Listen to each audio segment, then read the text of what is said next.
what I see is the accelerating unraveling of crises that have whose seeds had been planted decades ago, maybe from the beginning of these monetary systems that we have. We have a huge debt overhangs generally everywhere in the world. All of the developed world have debt to GDP ratios that are extremely high. The wars are all about banking collateral. That's it.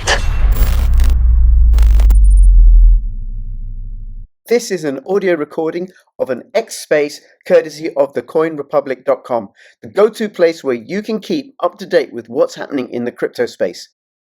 Tokenmetrics AI analyzes millions of data points to uncover hidden gems, delivering buy and sell signals you can trust. Our AI spots tokens before they moon, helping you stay ahead in the fast-paced crypto world. Join tens of thousands of investors who've taken their portfolios to the moon and beyond. All right. Hi, everybody. Good afternoon, good morning, good evening, wherever you are in the world. This is Crypto Pulse, courtesy of thecoinrepublic.com. This is Crypto Rich. I'm going to be hosting this X Space. This happens once every week, either on a Wednesday or a Saturday, depending upon my schedule. And I bring on some completely wonderful, insightful, intelligent guests. And we discuss various crypto projects, plus also financial and political issues that are going to have a bearing on what happens in the world of money and in the world of crypto. And today's guest is none other than Alex Krainer. He's a regular guest on my channels. You can find me on Crypto Rich BTC on YouTube, ODYSEE, and Rumble. Now, the Coin Republic is a crypto news website. They've been going for several years now, and I recommend you do check them out so you can keep abreast of what's happening in the crypto space. Thecoinrepublic.com. I just want to remind everybody that nothing that we say on this space, or actually nothing that I ever say on any of my shows, should ever be considered to be financial advice. I'm a child protection social worker. Please don't take financial advice from me or from any other vlogger. Do your own due diligence. So good to have you on, because we're doing good to join you all. Thank you for having me. Yes, we're doing quite a few conversations together this over the course of these few weeks. Do you just want to say a little bit about yourself and where people can find you and follow you and what you do? So as far as my day job goes, I'm a market analyst. My job is related to financial services, but otherwise I'm a researcher, author, speaker, published a few books, and I have two publications on Substack. One of them is for investors and traders, called iSystem Trend Compass, covering, I think, about 17 or 18 different financial markets, including Bitcoin. So providing daily trend following trading signals. The other sub-publication is my personal Substack, where I don't publish daily, but let's say that I publish there a bit more thoroughly researched articles from time to time. It's called Alex Krainer's Substack, and here on X, I think I don't have to say it, but it's my handle is @NakedHedgy. So that's my three most active platforms. There are others, but you can find it from there. Yes, no, thank you.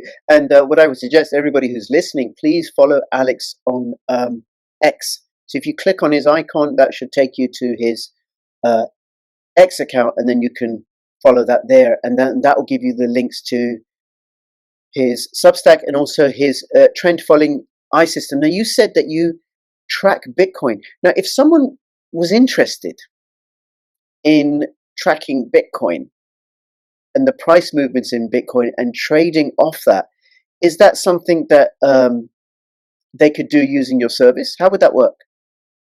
Well, yes. Basically, what I have is for Substack subscribers, which is the lowest subscription newsletter that I have. We track about I think 17 or 18 different markets. Bitcoin is one of them. The others are things like, NASDAQ, S&P 500, dollar yen, dollar euro, dollar British pound, FTSE, Japanese government bonds, things like this. And so I have under every market a set of systematic trend following strategies, which every morning we upload the prices from global exchanges where these markets are traded, and then from there we generate trading signals in accordance with these algorithms. And so, generally what happens is that if the trend is up, you get a buy signal. If the trend is down, you get a sell signal. There's a profit-taking signals and stop-loss signals. And so Bitcoin would be just one of the markets in this portfolio. And so, what I'm trying to explain is that you subscribe to the whole portfolio. You couldn't just subscribe to Bitcoin for now. Maybe one day in the future I'll be set up otherwise, and it'll be possible to pick and choose which markets you want to follow. But for the moment, it's like the whole thing or nothing. Okay, and then people can find out more by clicking on your X profile and Yes, going through yes, correct. trend following. Okay, all right. So, Alex, as someone who's worked in the financial markets for many, many years, what do you see is going on currently that would have a bearing on crypto, or even if it's just Bitcoin? Oh well, what I see is the accelerating unraveling of crises that whose seeds had been planted decades ago. I mean, maybe from the beginning of these monetary systems that we have. We have a huge debt overhangs generally everywhere in the world. All of the developed world have um, debt to GDP ratios that are extremely high. I think well over 100%. Japan, which is the largest debtor nation, is their debt to GDP is 260% at the moment. Um, uh, and that's just the public debts that we're talking about. If you take the total credit market debt, usually we're talking much higher figures. So these debts are unpayable. Right. And Okay. so what they would, you have several ways of getting out of unpayable debts. Either you have to increase the wealth in the system, which can be by productivity growth. It could be discovery of new, if you discovered some new valuable resource in large quantities inside your own country, like oil or gas or gold or something like this. Yeah. Or it would have to be a conquest of a foreign land. Like, I don't know, if you were in the United States, you might think about conquering Canada or Greenland or something like that. Other means would be either to the default, so to say, look, we're not going to pay this. That's it. Which can take more than one form. It could be outright repudiation, which is, when you say like, okay, I'm not paying this because I can't. Or it could be inflation. So you just print money and dilute the debt. You pay it with freshly printed currency. And this last method, so default through inflation, effectively, is pretty much the only politically feasible approach. Because if you try to impose austerity and you say, okay, we're going to be saving less, we're going to charge higher taxes to be paying these debts, it doesn't work. You would cause an economic recession, a severe economic recession, perhaps an economic depression, widespread bankruptcies, business collapses, very, very high unemployment. And then that becomes politically difficult to justify and difficult to maintain. So, the political process being what it is and politicians being what they are, they will always resort to the printing presses, and they will continue flooding the system with liquidity to keep it from seizing up. And that means that, for all of the developed economies in the West today, the future is distinctly inflationary. Not only is it inflationary, it's actually stagflationary, because we will have very sluggish economic growth, if at all, and we're going to have very high inflation. And so what that means is that people's people will, the currency that people earn will be progressively losing purchasing power. And so that whole long explanation is to bring home the point that there's a reason why cryptocurrencies are as popular and as demanded as they are today. It's because it's one of the relatively few alternatives to traditional asset classes, because normally you're always kind of corralled towards stocks, bonds, and real estate, which is where most people have the bulk of their wealth. And I think assets like Bitcoin are a true alternative, because they're completely unrelated to the whole system. And this is, I think, why there has been such phenomenal demand for Bitcoin in the markets. Right. Okay. Alex, thank you for that. There's three things I want to say in response to that. So one of the things that I say to my friends and my family sometimes, it isn't that Bitcoin has gone up in value. It's that our pounds and our dollars and our euros have lost purchasing power because the supply has been artificially increased by governments and also by function of the fractional reserve banking, but the governments have just turned on the spigots even more. And then the last point you said about cryptocurrencies, and in particular Bitcoin, people seeking them because people want to preserve their wealth and their value. I want to preserve purchasing power. So, people will have gone to gold and silver, but Bitcoin in particular has certain advantages over them, which is that people can buy a tiny amount. It's not controlled by any central agency, and it's pretty accessible and portable in a way that gold and silver aren't. And then finally, the thing that you said about governments wanting to print money, it fits with the Western governments, European governments, and I include Britain here as well, their drive for war. I can remember the First and Second Iraq Wars. There would always be voices that would say, no, no, no, no, no, we have to negotiate.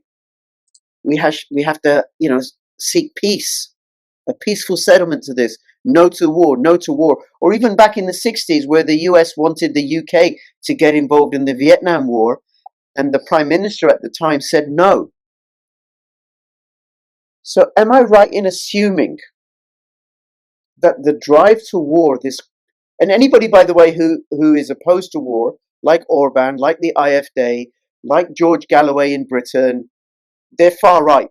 They don't say that about George Galloway because that would be a bit of a stretch, right? But then they might say he's got far right sympathies or is on that side of the spectrum. Anybody who's anti-war is far right nowadays. So can you speak to that? Like, is it because they want a cover for the money printing that they want us to go and kill other people, or is there more to it than that?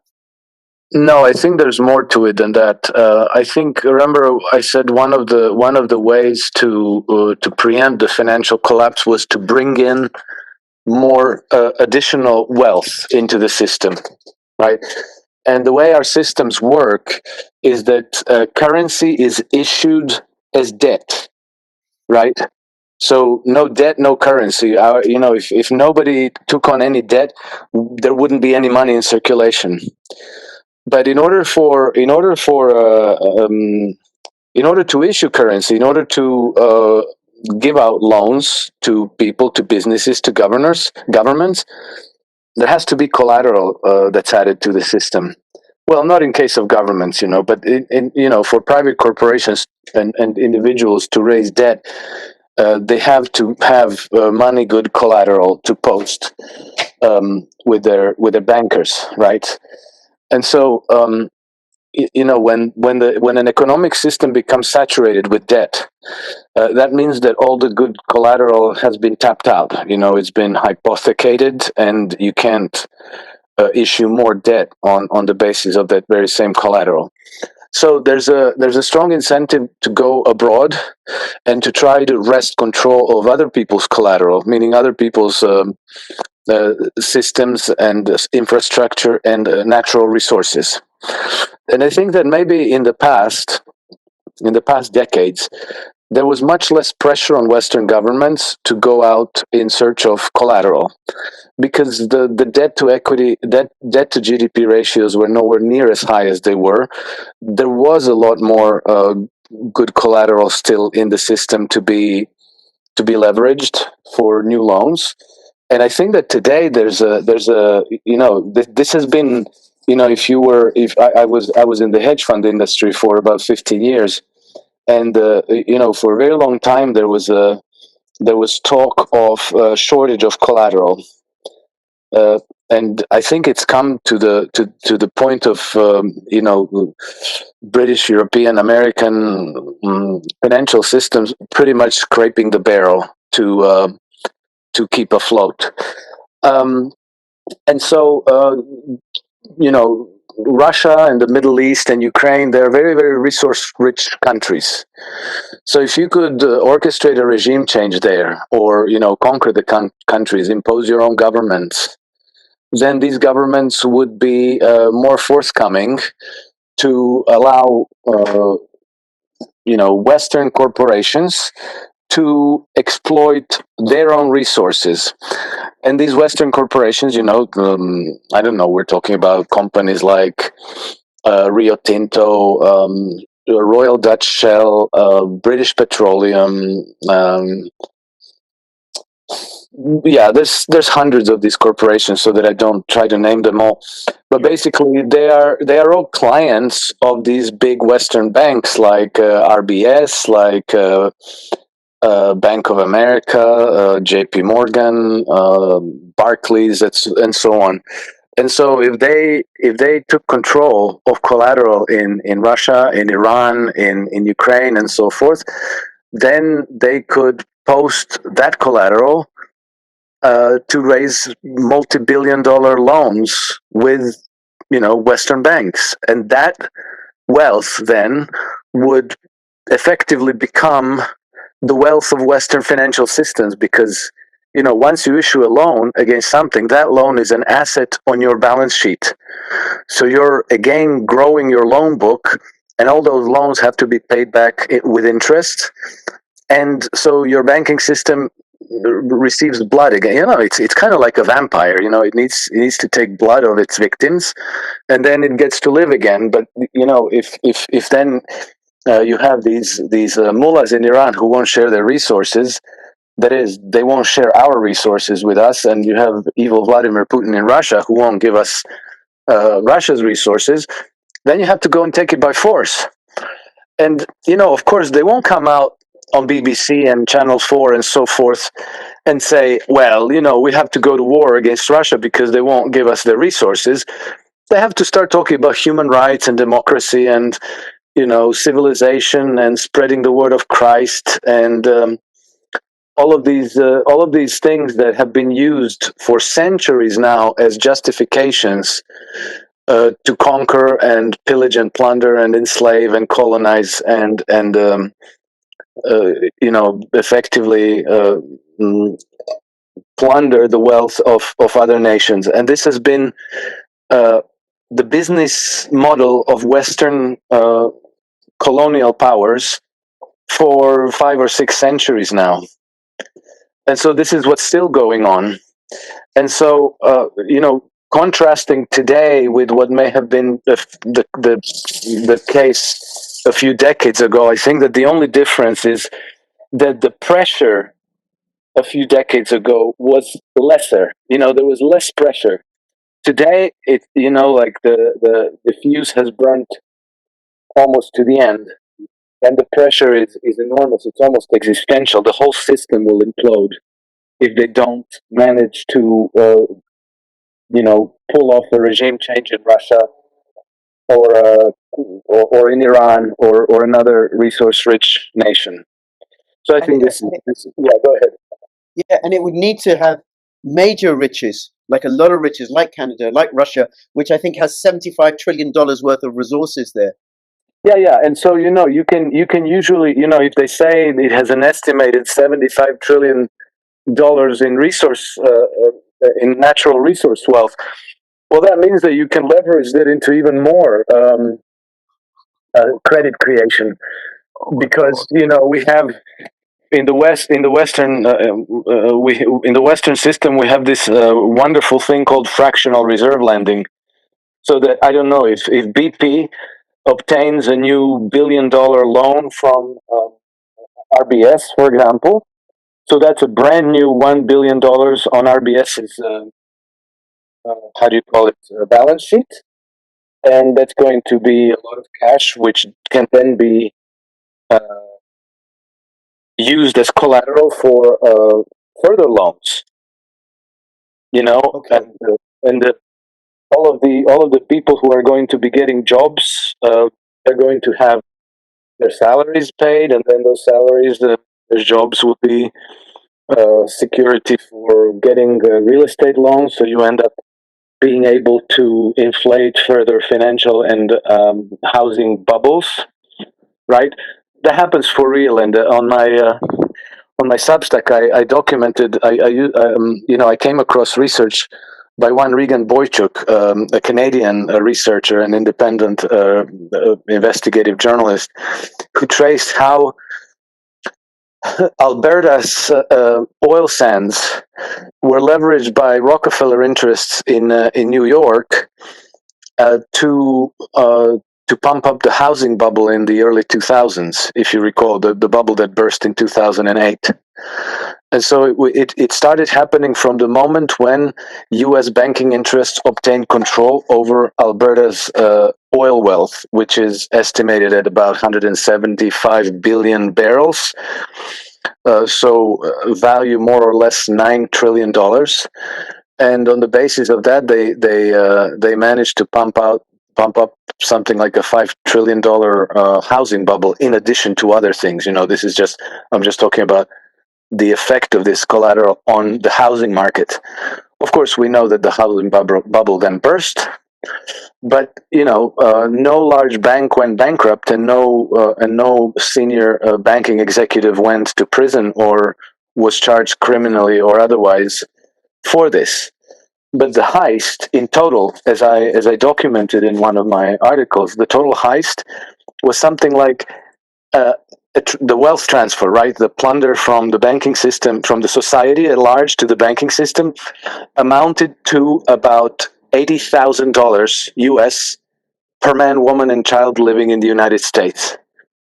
So if you have this business model, if you control this system that can transfer such absolutely enormous amounts of wealth from the productive economic systems to the banking elites, well, then you have a massive incentive to do this over and over and over again.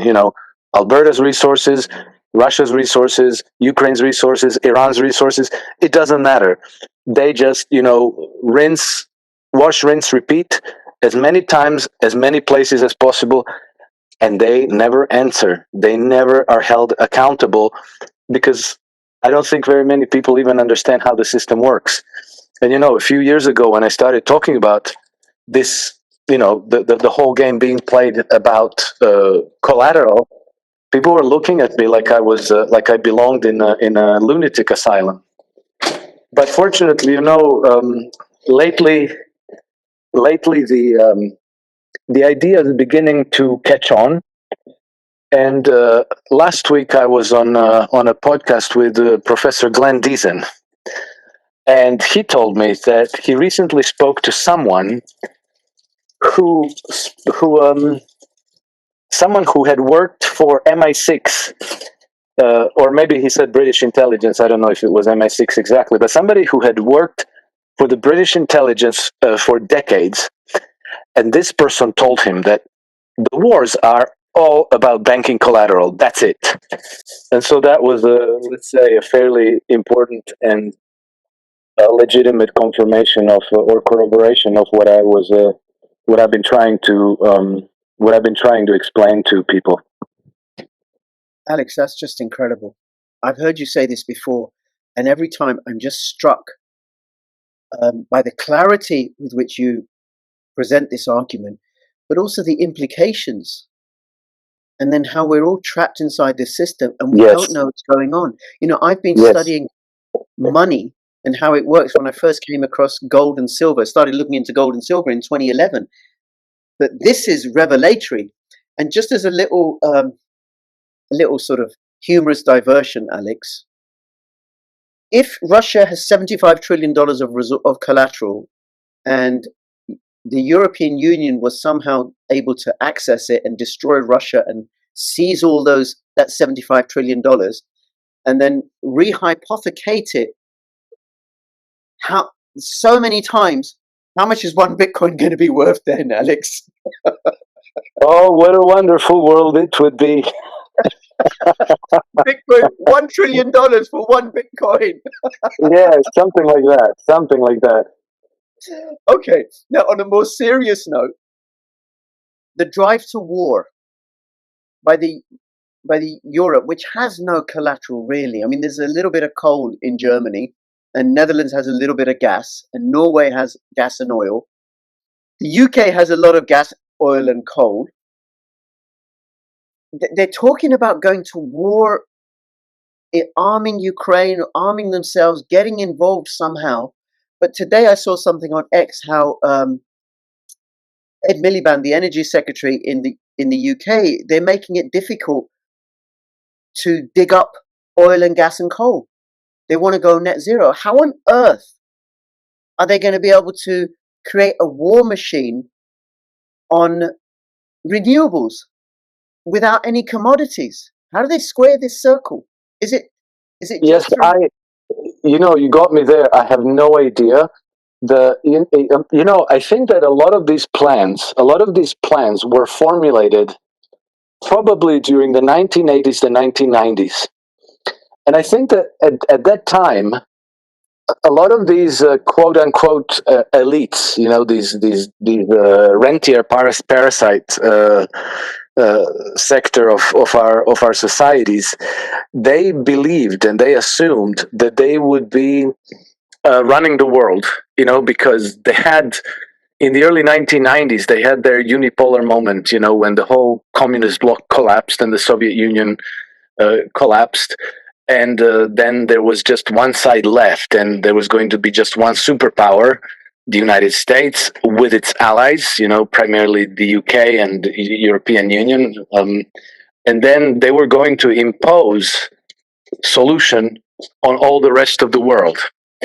And so if you force everyone to go net zero, then everybody's in the same boat and nobody has an advantage. And then you can say, oh well, this is just how much energy we generate, and that's that.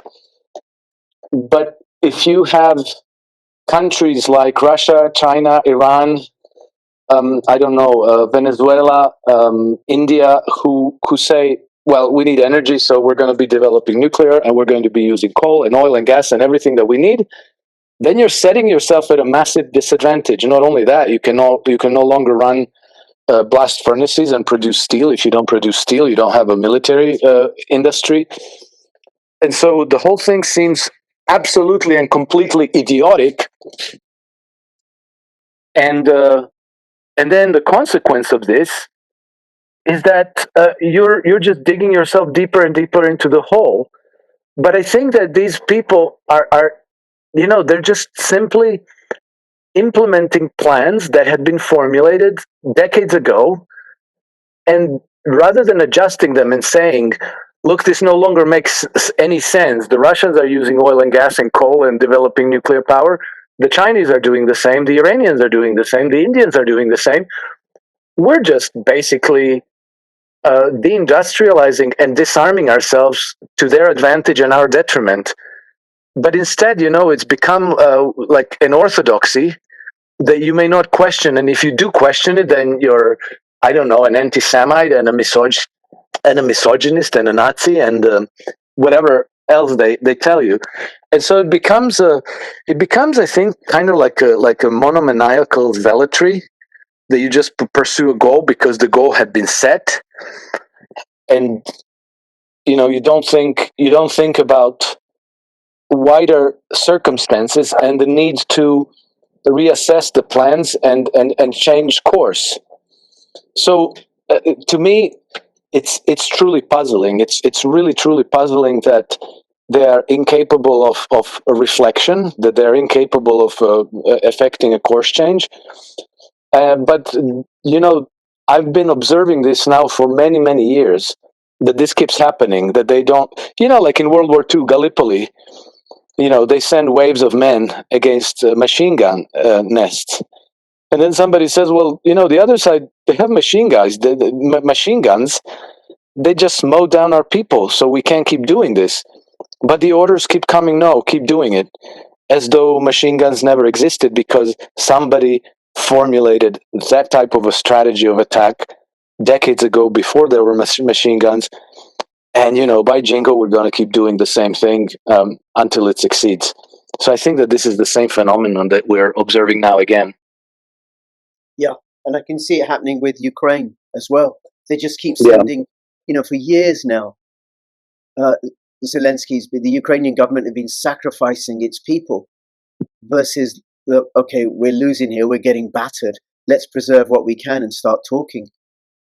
And I think the other part of it is if they were to reverse their policy with regards to, say, just hydrocarbons, it would mean backtracking on net zero and the whole climate change scam. And then, you and I know that carbon dioxide is the worst thing in the world. You don't want more carbon dioxide because then you'd have more plant growth, given that it's essential for photosynthesis. So then what's their alternative? Alex, what are they going to do? What is who going to do? The European and the British governments, the warmongers, those the gangsters and their proxies in government. Well, you see, very fortunately for them, their strength lies in their unity, diversity, and inclusiveness. So I think they're going to try to leverage those strengths. And I think that's definitely a winner. They're going to be running circles around Vladimir Putin and Donald Trump as well. Right, because of their on a serious note, I have no idea. I think that they are in a collective suicide pact, and I think that they're going to stop when the people stop them. Some kind of a rebellion, social uprising, revolution. I think that we are now at a stage where events like the overthrow of Nicolae Ceausescu in Romania in 1989, or the storming of Bastille in France during the French Revolution start to become very much realistic developments for the future. So we'll see, but it doesn't look to me that these people are going to stop because they're going to think about the problem matter and then formulate a sensible way out. Yeah, well, I think the way out that they have formulated is capital controls through CBDCs. Like, that's the ultimate form of capital control. Well, yes, you see, they will attempt this, but I'm very much skeptical about how well that will succeed. I don't think it will. CBDCs are an extremely ambitious plan. It's a very, very complex solution to their problems, and it won't work unless it's implemented flawlessly, and unless the system then proceeds to function flawlessly. Because if they try to force people into CBDCs, and these CBDCs turn out to be a hindrance and a source of problem for the people, 100% people will spontaneously spawn gray markets and black markets.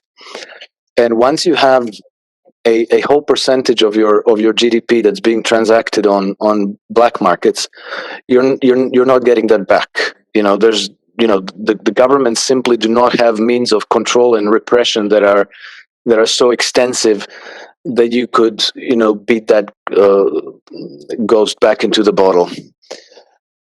And then whatever percentage of transaction that happen on the black market, the governments collect 0% taxes on that, and that thing starts to take over then, and then you're losing political control as well, and that's pretty much the end game. But Alex, don't you know that the European Union are going to ban privacy in anonymous cryptos like Pirate Chain and Monero? Well, yes, I do, but let's see how well they will be capable of doing this. I don't, I think that they are kind of lost at sea. I think that they know what they would like to do, Yeah. but I very much doubt that they will be able to do it. So Alex, are you saying that banning privacy, banning private, secret, untraceable cryptocurrencies won't work? I don't know. Here, Alex. No, but I'm seriously considering it. I don't know. They might have means to try to do certain things, but when it's like a whack-a-mole thing. Like you try to force people over here, and then people escape over there. So yeah, well, that's obviously not going to work. But they will be trying to. They will be. Yeah. They will be fighting the people until they are defeated, because in the end the people win over. It's it's only a matter of time. Even even if you look at Soviet Union was a horrible thing. It was hugely repressive, and it collapsed nevertheless. It did last 3 generations. It did last some 70 years, but it still collapsed. It couldn't. Even when you controlled the courts and the police and the media and the military and the spy networks and the banking industry and absolutely everything, it still collapsed. So And this why was that? And how could that play out in the European Union? well, because you have a very, very small minority of interest in society who wish to corral and control and repress a very large majority. And so we're talking at best 1% to 99%, but it's even worse than that. It's probably a small fraction of 1% against everybody else. And so you're trying to use another few percent of the society to be, the teachers and the courts and the policemen and the academics and doctors and think tankers and lawyers and so forth. But you're still it's I don't know if a good metaphor is a dam and a big lake accumulating. Right. And so the dam can hold for a little while, but in the end there has to be a whole lot of commitment. And other than that very small percentage of 1%, other people don't have so much commitment. They're in it for their salary. Very few are in it out of their convictions. And so the whole discipline, the whole commitment kind of withers away. Even I grew up in the communist world, and I grew up in former Yugoslavia, and even in the aftermath of World War II, when the communists took power, maybe they were very zealous and defensive of their communist revolution in the 1940s and 1950s. But then this whole zeal kind of dissipates, because it's related to the ideology, and people don't really care. They go to work to get their salaries, and then they don't spend time in private thinking about what can I do today to advance the cause of our glorious revolution. They think about they think about I gonna want to go out watch a game with my buddies, or I want to take this girl out, I want to invite my friends over for a barbecue, and they think about buying clothes for their children, the mundane things. They don't think about what the very, very top elites in society would like them to think about. They're concerned about themselves and their families and their friends. And so the whole system of governance, where everybody is somehow meant to be subordinated to a very, very narrow elite, to an oligarchy, just doesn't work. It can be preserved for a short time. And if they're very brutal and repressive, then maybe it can be preserved for a few decades, but then it eventually falls apart all the same. It always has done. So it's going to fall apart this time around, except, now this time around we have something that humanity has never ever had before, and that's the internet. And so that's additional very powerful headwinds for these people, because they can't control the narrative anymore, which is extremely, extremely important for them.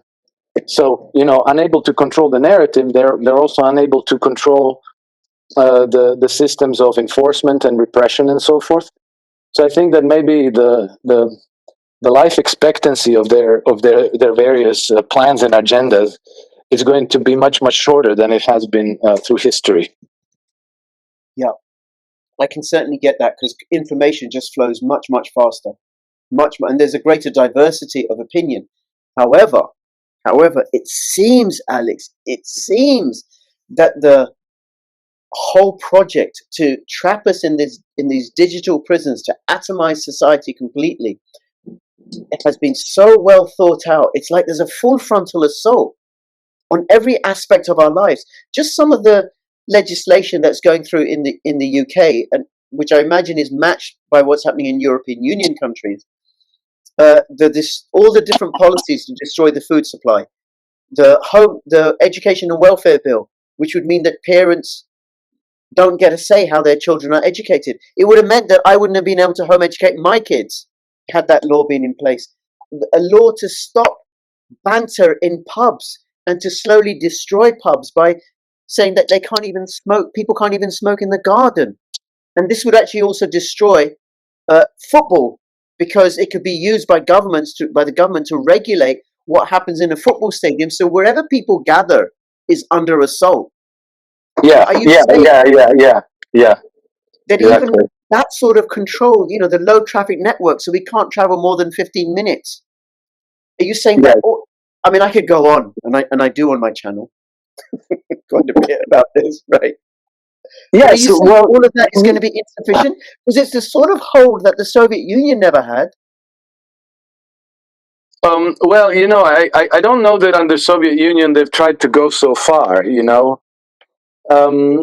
but look at how that's going. They were placing all these very high tech, ultra low emission zone cameras everywhere, and then as soon as they put them up, the people would take them down. Do you see what I mean? Yeah.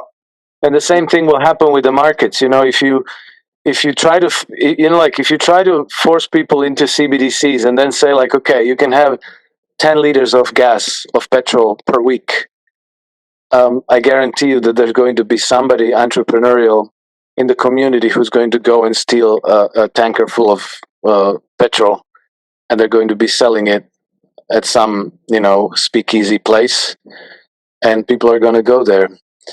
In order for them to tie this up completely, they would need to put control, the digital IDs under our skin. They would have to chip us all. And so I think that unless... Sorry? People will resist that. Yes. There were people, I think there were people who were willing to die rather than have the mRNA injection. And I think there are people who would rather die than give in to having a chip implanted. Yes, correct. And so, if your control device is your telephone, your smartphone, as it is today, then you can always leave it behind and walk somewhere, and then transact in cash, in gold, in silver, in cigarettes, in Bitcoin, in whatever. And that's going to be out of their control.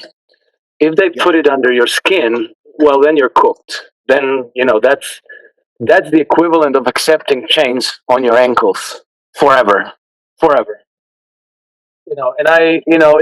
if people accept that, then everything I told you today is wrong and mistaken. But I somehow feel that while some people will be talked into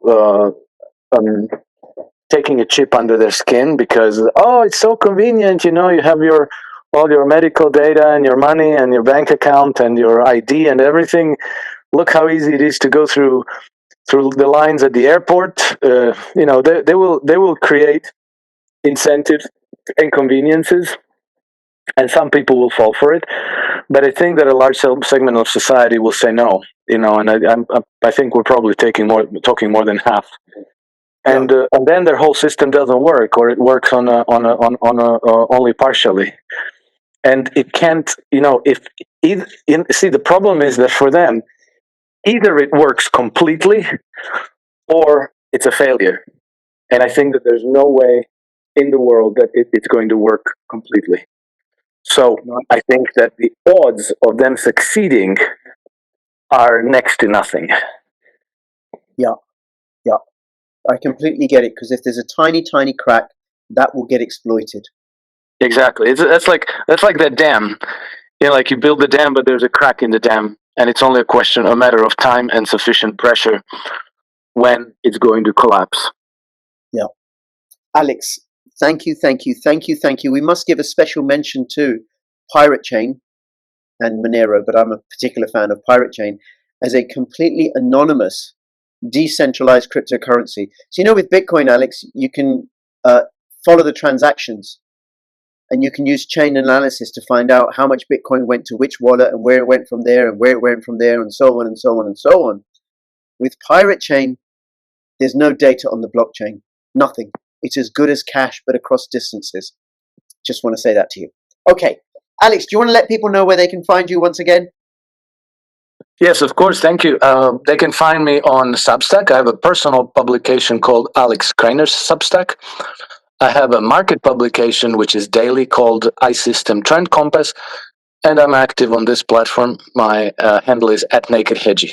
Yes, absolutely. And people can connect through all of those via his X profile. And Alex was on my channel last week, and he's going to be on him, and Tom, who's also been on the X Space, Tom Luongo, are going to be recording on Friday evening, and that'll be posted over the weekend, so you can follow me there. And please do follow the Coin Republic on X and go check them out, thecoinrepublic.com. Thank you to Varuni, thank you to the Coin Republic, and thank you to Alex Krainer. Wishing you all the very best. Bye-bye. Thank you for having me. Bye-bye.